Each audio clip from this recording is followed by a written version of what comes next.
Namasté Swami. Namasté Brenda. Aujourd'hui, on va parler de Bénarès, de vie passée. Et lors d'un voyage en Inde, tu m'as expliqué que tu avais vécu dans cette ville, qui est la ville la plus sainte de l'Inde, et tu avais vécu dans cette ville il y a 3000 ans. Donc ça remonte à une époque lointaine. Est-ce que tu peux parler d'abord tes perceptions, comment tu as eu accès à cette mémoire et comment tu as vécu lorsque tu as vécu là-bas? Alors, ça s'est produit lors de notre premier voyage en Inde. On en a parlé dans cette vidéo où j'ai évoqué cette rencontre spirituelle avec Sathya Sai Baba. Et comment on est allé en Inde, donc guidé de façon télépathique. Et puis, on a parlé de toute la partie sud. Hein, et ensuite, on a poursuivi ce voyage dans le nord.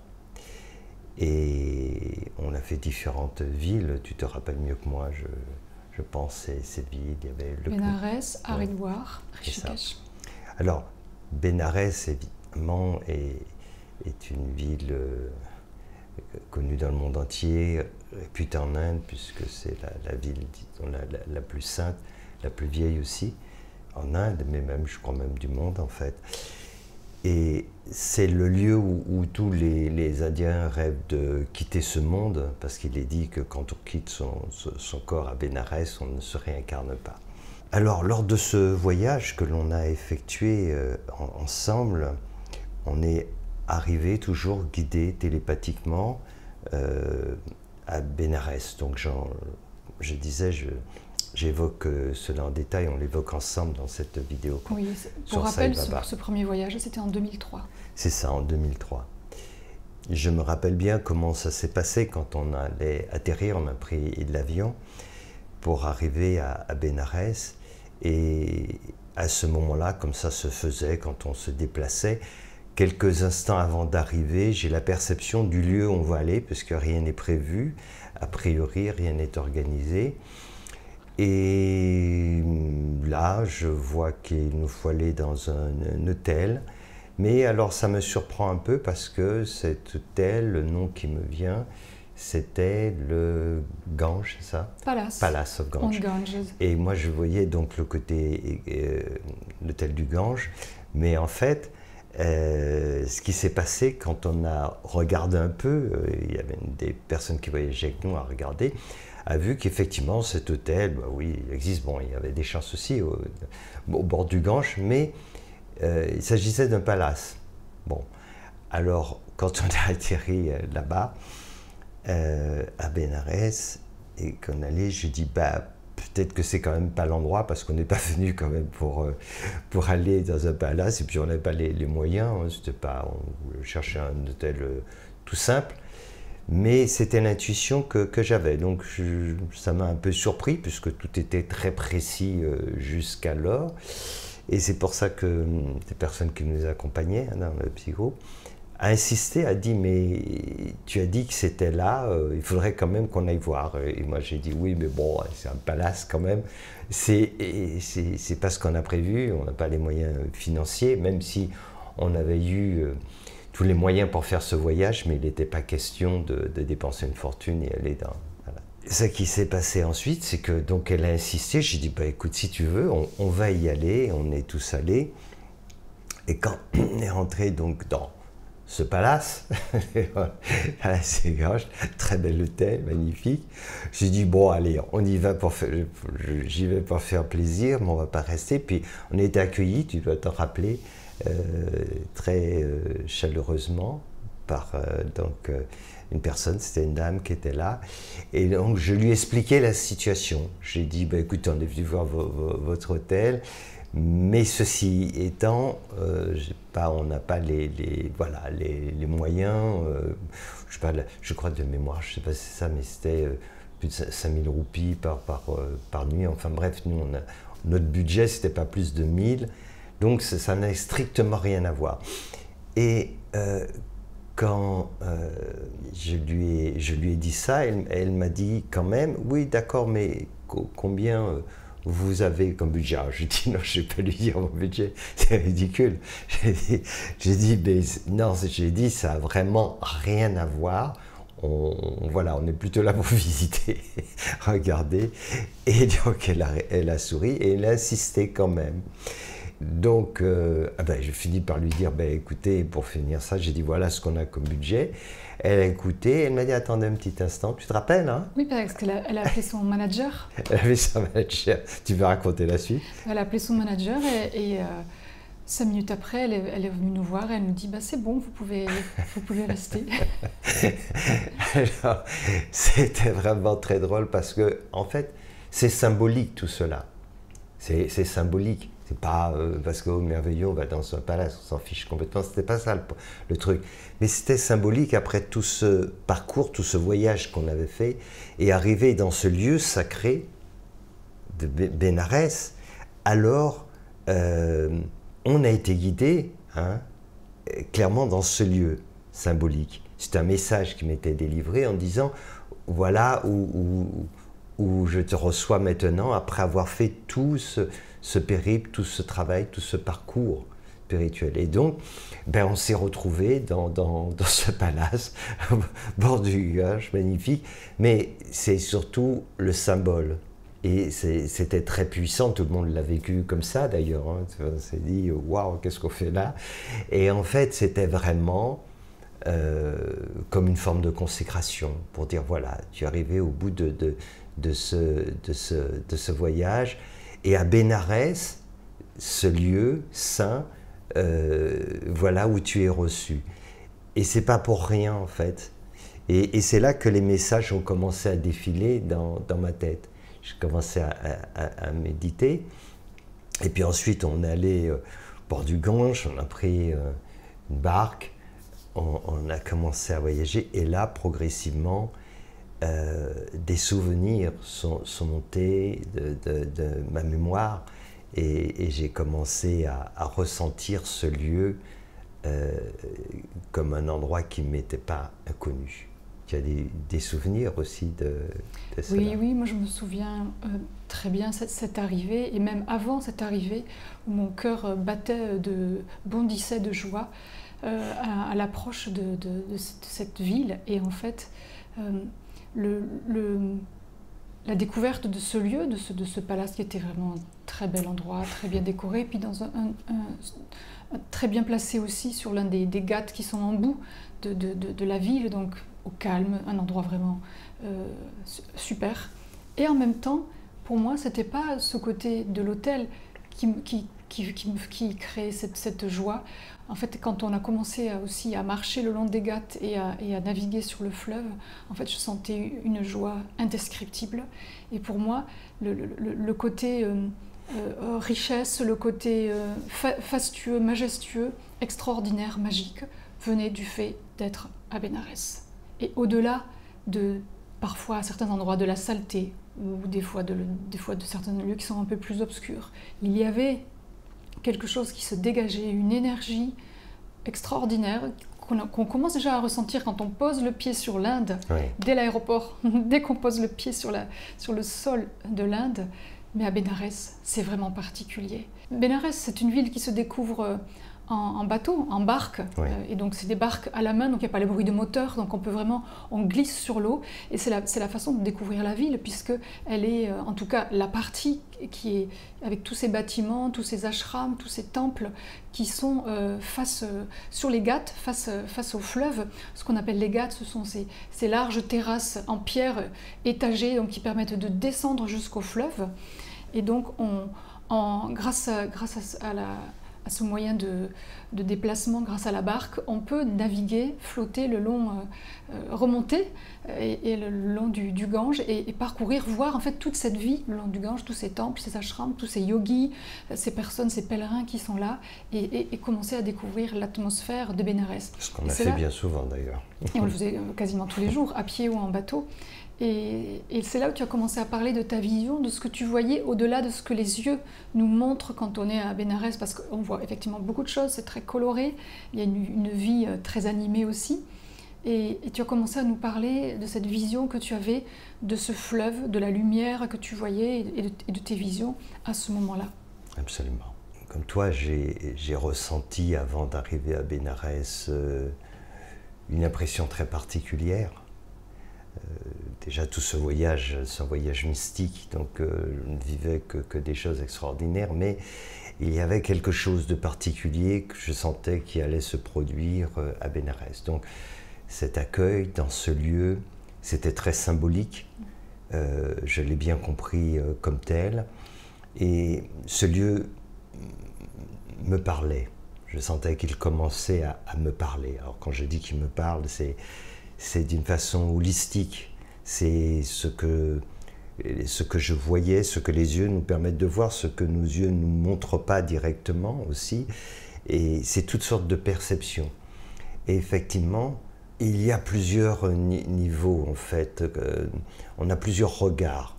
Si on regarde simplement les choses comme cela avec nos yeux, on peut voir un lieu qui n'est pas toujours propre, on peut dire même des endroits beaucoup de saleté.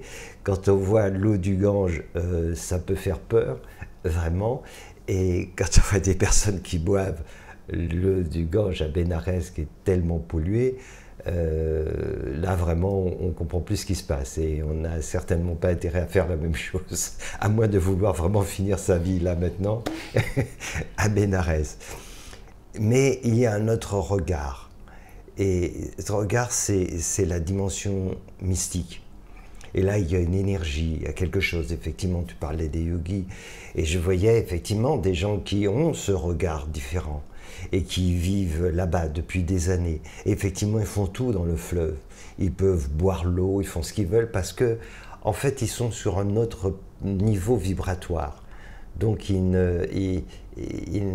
n'ont pas les problèmes que les personnes qui sont sur un niveau vibratoire ordinaire ressentiraient. Et c'est ça qui est très particulier. Pour ça aussi qu'il faut vraiment faire attention.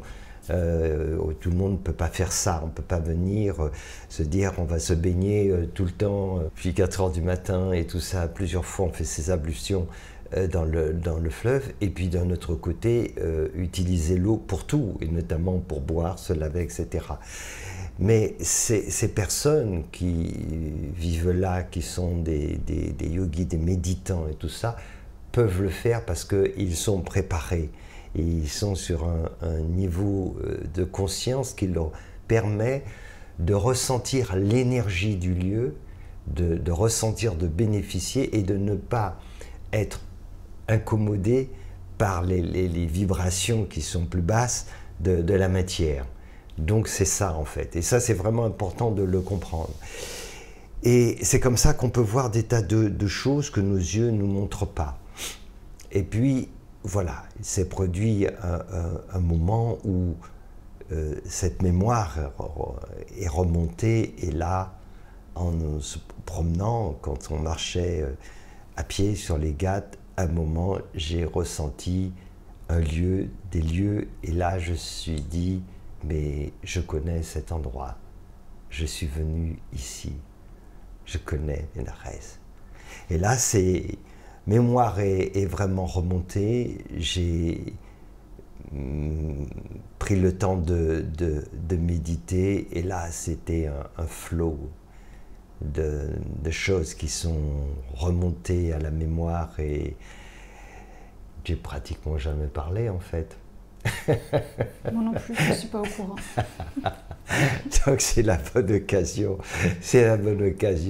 d'en parler. En fait, quand on s'est rencontrés il y a 2500 ans, tu en parles dans ton livre « Rencontre mystique », puisque tu retraces notre rencontre à cette époque en 1995 et sur les 10 ans qui ont suivi, parce qu'il y a eu tellement de choses. Donc voilà, qu'on a évoqué dans ce pourquoi je suis venu ici, et notre rencontre à l'époque en Nubie, etc. Mais avant cela, il y a donc 3000 ans, j'étais à Bénarès, j'étais venu à Bénarès. Alors, je vais expliquer tout cela. Donc, je parlais justement de ce niveau vibratoire, et il faut m'écouter de cette façon, en fait, hein, pour bien comprendre. Quand je suis arrivé à Bénarès et que j'ai pris le temps de méditer, à un moment donné, j'ai trouvé un endroit où je me suis posé, et je me suis rendu compte que ce n'était pas la première fois que j'y étais et que j'y suis venu de nombreuses fois. En fait, il y a 3000 ans, je suis revenu m'incarner donc sur la Terre pour continuer un processus d'évolution. J'ai une vieille âme, pour dire les choses simplement, c'est-à-dire que, enfin tout est relatif, hein, la vieillesse. Et ce monde, le plan humain, je l'ai quitté depuis longtemps et j'ai évolué sur le 5e plan de conscience pendant très longtemps. 5e plan de conscience. Et puis à un moment donné, je suis venu me réincarner dans ce monde. Ce qui n'est pas facile du tout, parce que plus on s'en éloigne, déjà quand on passe ce stade, c'est-à-dire on quitte le plan humain pour aller sur le 5e plan, le 5e stade de vie, hein, et qui est le plan que j'appelle le plan de la conscience, alors on est dans une autre dimension qui n'a plus rien à voir. On a transcendé cette dimension de la matière, la naissance, la mort, les limites du corps, donc ça n'a plus rien à voir.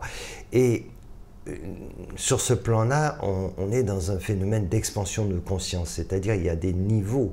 Dans le 5e, c'est comme sur le plan humain, on n'a pas tous la même maturité d'âme. Sur ce plan-là, c'est pareil. Donc, on met un temps considérable pour progresser, évoluer, etc. Mais ça n'a rien à voir avec les lourdeurs, les difficultés que l'on vit quand on est incarné. Donc, pas de problème. Donc, revenir dans le monde physique est quelque chose de très difficile, compliqué. Il faut vraiment une bonne préparation pour cela. Et pourquoi j'y suis revenu? J'y suis revenu pour une raison vraiment bien précise. Et c'est ça que j'ai compris à un moment donné, parce que ça ne s'est pas fait tout de suite quand on est arrivé à Bénarès. Tu vas t'en rappeler parce qu'il y a d'autres choses aussi qui te concernent, mais on en parlera dans une autre vidéo, et qui concernent Mahananda Moy. Et là, en fait, ce qui s'est passé, c'est qu'à un moment donné, quand je suis revenu sur les Ghats et j'ai médité, ça m'est venu. Et là, c'était vraiment un moment magique.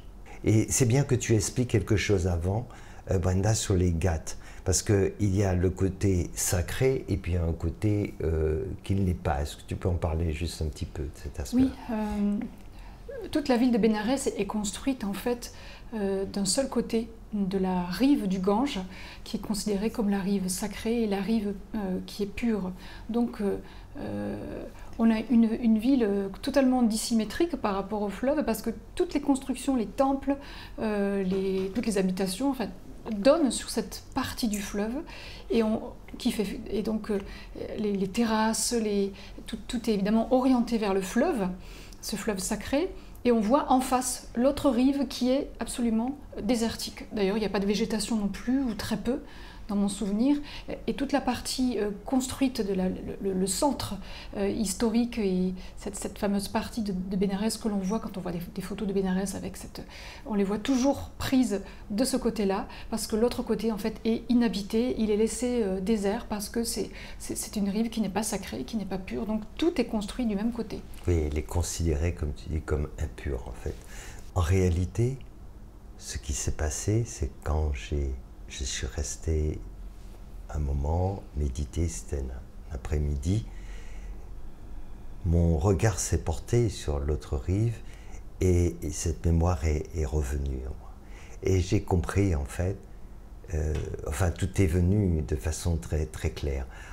En fait, on a inventé cette histoire, dit que ce lieu était impur pour le laisser vierge, pour le laisser justement, pour éviter qu'il y ait tout ce qu'il y a de l'autre côté, toutes ces constructions, tout ce monde, etc. Parce que, en fait, l'autre rive symbolise l'après Bénarès, mais beaucoup plus loin.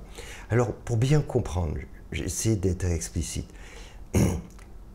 Bénarès symbolise la fin de notre parcours en tant qu'âme humaine. beaucoup de gens pensent qu'ils peuvent avoir une vie tout à fait ordinaire, voire faire un peu n'importe quoi, et puis en fin de vie, ils vont aller à Bénarès, et arriver à Bénarès, ils vont se baigner dans le Gange, ils vont faire des prières, et puis quand à la fin de leur vie, ils vont mourir là, ou ils vont être incinérés. D'autres continuent à vivre leur vie ailleurs, et prévoient simplement d'être incinérés à Bénarès, et croient que cela va leur permettre de se soustraire de ce cycle des réincarnations. Sauf que ça ne marche pas du tout comme ça.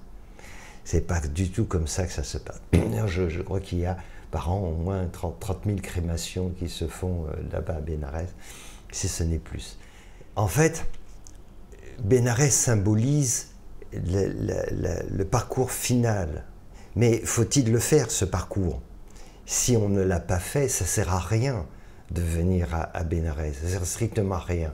Mais par contre, si on a fait tout ce parcours, tout ce chemin, alors à ce moment-là, Bénarès nous accueille. C'est pas la même chose. Comme nous, on a été accueillis quand on est arrivé à Bénarès. C'est pas pareil.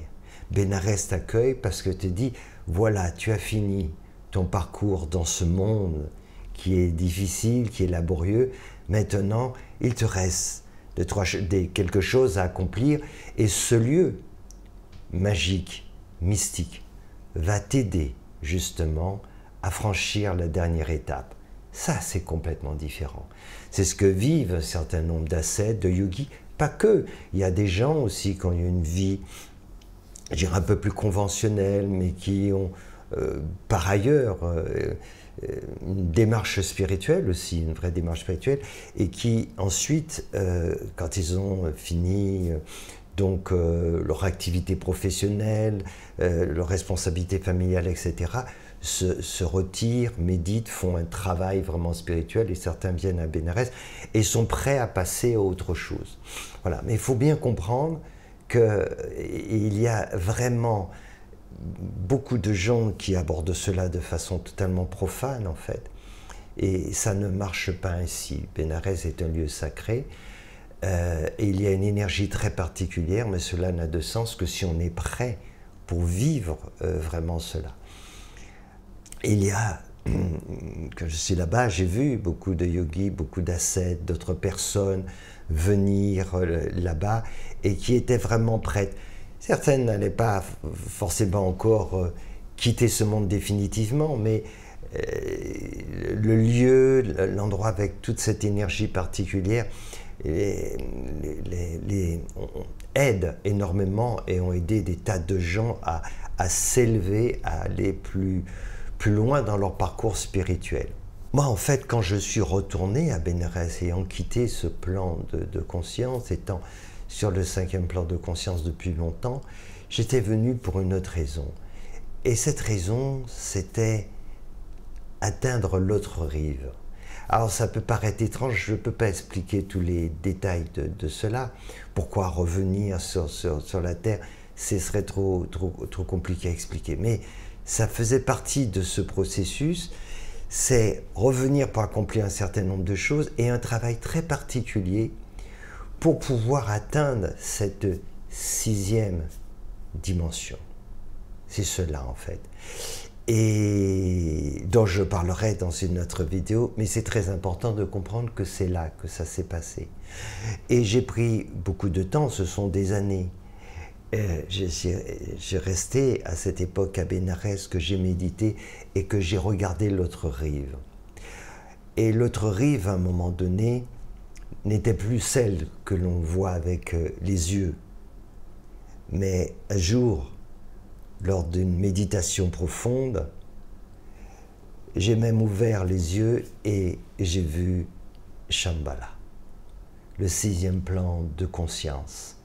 Je me suis incarné, en fait, pour cela à cette époque, pour faire un travail bien particulier, pour pouvoir atteindre cette dimension. Et pendant un laps de temps assez long, dont je n'ai plus conscience en moi en années, je suis rentré en communion avec cette dimension. Ça s'appelle Shambhala, parce que c'est pas... Certains croient que c'est un lieu qui se trouve quelque part sur la Terre, mais c'est un niveau de conscience. Ça sera l'objet d'une prochaine vidéo. Et là, j'ai accompli donc ce que j'étais venu faire.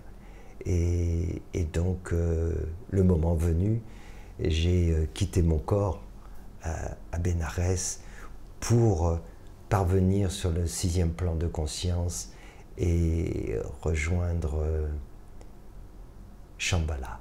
Voilà donc la raison de cette incarnation à Bénarès il y a 3000 ans. Et donc ce voyage que l'on a effectué en Inde a été l'objet de tellement de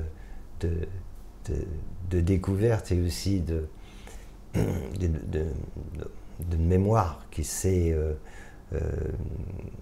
révélée en fait, hein, et qui a permis justement de se rappeler de tous ces moments extraordinaires. Et donc dans une prochaine vidéo, tu reviendras sur ce qu'est Shambhala. Tu nous parleras de cette dimension, de ce niveau de conscience. Absolument. Plus en détail. Namasté Swami. Namasté Vana.